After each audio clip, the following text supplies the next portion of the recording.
कचौड़ी गली सोन कैला रजऊ। एक बार है प्रधान जी आपकी याद हुई, एकदम बुढ़ौती रहल गुरु जी को ही कुंडा में होतल तिरहिया में बिरहवा, तो कल ना रुका बचुआ हम गावत है, कितना मिजाज में गौले आए है का कल मास्टर।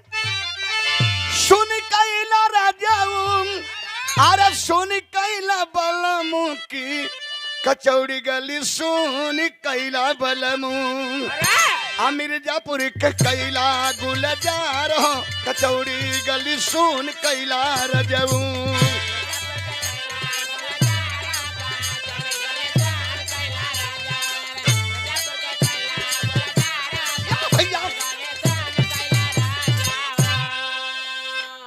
वह याद जिंदगी ताजा रहेगी हमारे श्री सुदामा यादव शानदार जिला पंचायत सदस्य, जो हमारे गार्जियन है, नेता समाजवादी पार्टी के बड़े शानदार और जानदार सिपाही हैं। हमेशा गुरु जी में बतावें कि हमें कोनो गाना जब फंसे ना लिखे में अथू हो तो हम जाएं तो बतावें कि लाइन ऐसे कदा इससे हो जी। वाह, वो महान देवता रहे हमारे पूज्य पुजारी जी गुरु जी।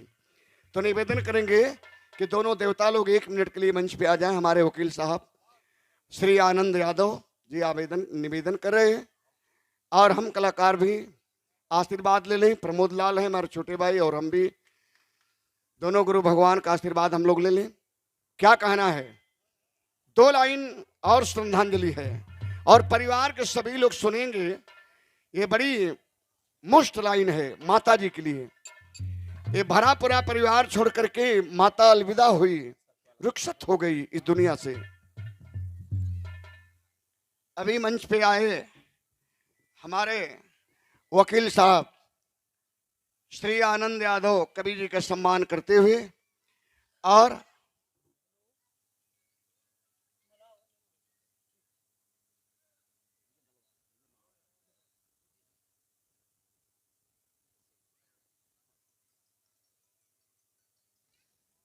अपनों से लेकर औरों तक, अपनों से लेकर औरों तक जिनका समय विनम्रता में ही बीता, ऐसे इंसान थे राम खिलावन जी। प्रकृति प्रेमी पर कीर्ति प्रेमी, दूसरे का यश देखकर जलते नहीं थे, बहुत खुश होते थे। रामनगर में राम जन्म से प्रोग्राम हो रहा था, इतना आशीर्वाद दिए राम जन्म को, इतना आशीर्वाद दिए। वही तो प्रोग्राम राम जन्म के श्राप हो, गुरु जी का हमरे वहीं के संगे रहल, हमके याद हो। वह राम जन्म तो वह दूसरे की कीर्ति से जलते नहीं थे। प्रकृति प्रेमी पर कीर्ति प्रेमी, बिरहा जिनसे प्रकाश पाई, ऐसे दिनमान थे राम खिलावन जी। 100 में सूरत, सुंदर मूरत, भाल चंदन था सुहाता, हमेशा चंदन लगाते थे। पूर्णिमा के चांद थे राम खिलावन जी। जब जब बिहवल शरण में जाए, हरिद्वार प्रसाद बिहवल, जब जब बिहवल शरण में जाए, तत्व शायरी का मिल जाए। निराश मैं कभी नहीं गया इनके यहाँ से। दिल के बड़े धनवान थे राम खिलावन जी। आज उनकी धर्मपत्नी का त्रयोदश संस्कार है। मेरा भाग्य है कि मैं अपने गुरु जी के तेरही में नहीं आ पाया, कुछ परिस्थिति ऐसी थी, लाचार था, नहीं आ पाया। तेरही में आया हूँ। भगवान से हमारी प्रार्थना है उनकी आत्मा जहाँ कहीं भी हो, प्रभु उनको शांति दे और परिवार को उस कमी को सहन करने की शक्ति दें।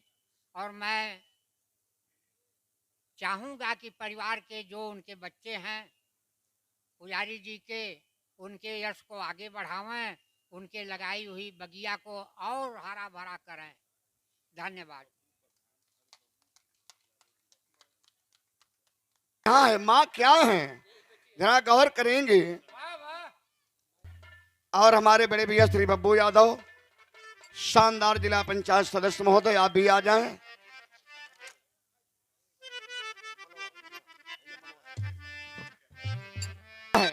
वाह वाह। कैसे मास्टर?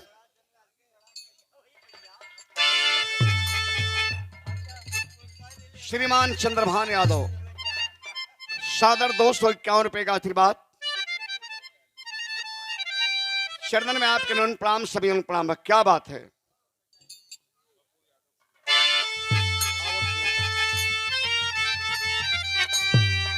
अरे लगाई गई माता जी,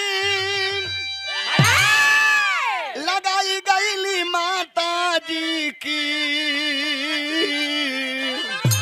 ये भैया बगिया लगाई गई माता जी, ये भैया बगिया लगाई गई माता जी, अब फूलवा में खुशबू बिछाई गई, बगिया लगाई गई माता जी।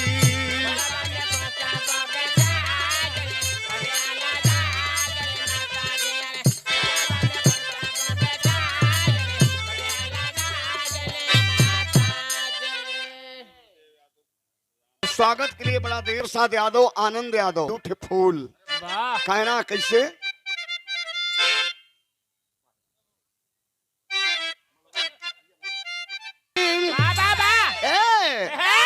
माई के जमानवा में दुई गो सुमानवा, माई के जमानवा में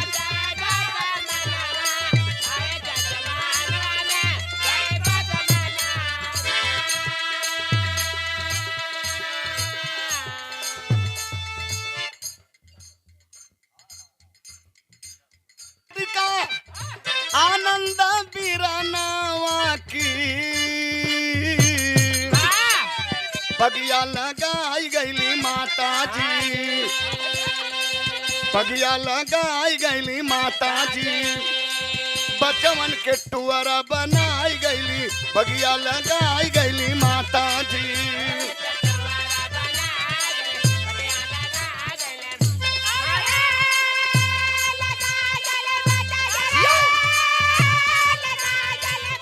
बहुत अच्छे, बहुत अच्छे।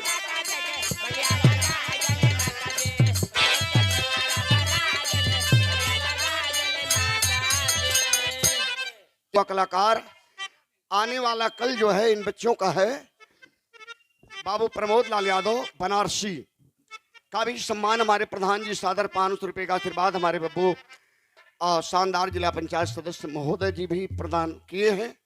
ये है मान सम्मान दरवाजे का कलाकारों का।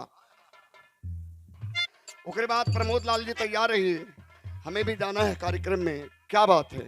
आवा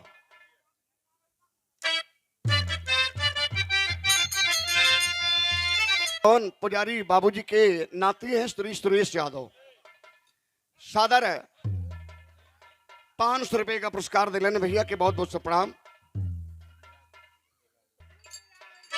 अरे भूलौले भूलाती नहीं खेल, सब दिखाई देता लेकिन माई या बाबू तस्वीर में हो गए। माता पिता, माँ देवी हो गई, पिताजी देवता हो गए, तो वो लोग तस्वीर में दिखाई दे रहे हैं। इसलिए कहना है कि भूलौले भूलाती नहीं खेल, माई का सुरतिया, भूलौले भूलाती नहीं खेल।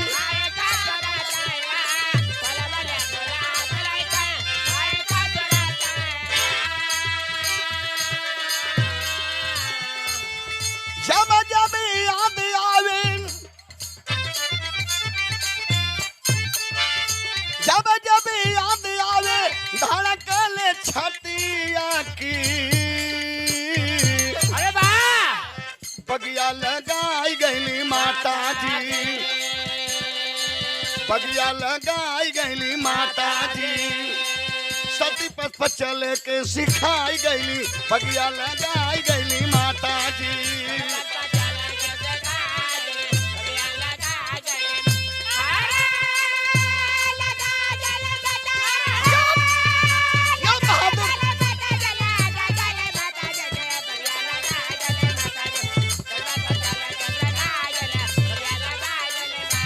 लाइन हो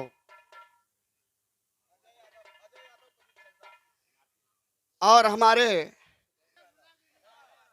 करीबक सुधिया भुला गिलू वह गावे के है। चली जब देखते हुआ तो मन कहा कहे के है। हाथी घो मिठाई लाल यादव भैया के चरणन में नन प्राम। वह पूरन मलवली विराम के याद के लिए हुआ। हाथी घोड़े खड़े के खड़े रह गए, सोने चांदी पड़े के पड़े रह गए, साथ में ना किसी के अधेला जुड़ा, हंस जब जब उड़ा तब अकेला उड़ा। वाह ना कैसे मैटर माई घरे हैं, बेटा हॉस्पिटल में हुए, कोई आके कह दिलस कि तोहरे बेटवा के जिंदगी जिंदगी मौत के बीच में हो, तोहर बेटा के जीवन बच जाई, तू मतारी हो, खाली एक काम कर देबू तब। माई के बचवा हम कौन काम करी? कहला खाली तोहर कलेजा अगर चल जाई तो तोहरे बेटा का जिंदगी बच जाई। हाय हाय हाय हाय रे बारे माई अपने बेटा के लिए एक बार भी इनकार नहीं करती है। का बाबू तबो माई बेटा वाकी,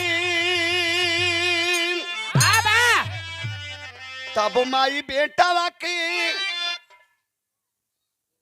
वो माई बेटा वाकी नहीं दूरी आवली।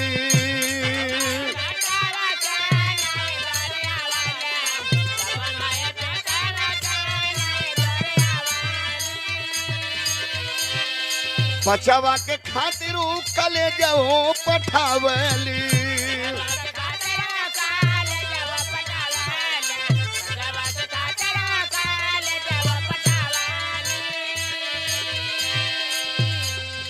हरिद्वार यहाँ बनाइए दुलरुआ,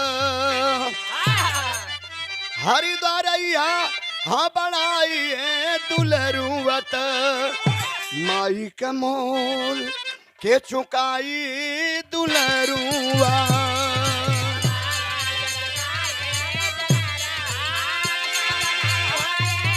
जाओ जाओ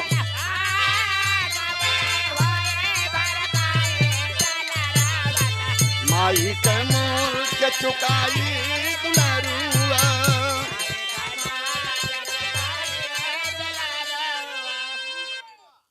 श्रीमान कमला यादव, अच्छा बजा दो बजा दो बजा दो उनकर कहते रहे गरियावे लगे हैं कि 100 रुपया दिली गौलस नहीं सरवा।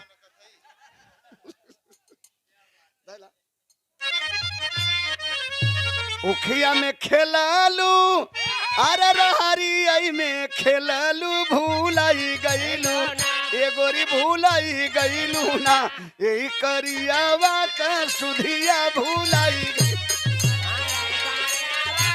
जिया जिया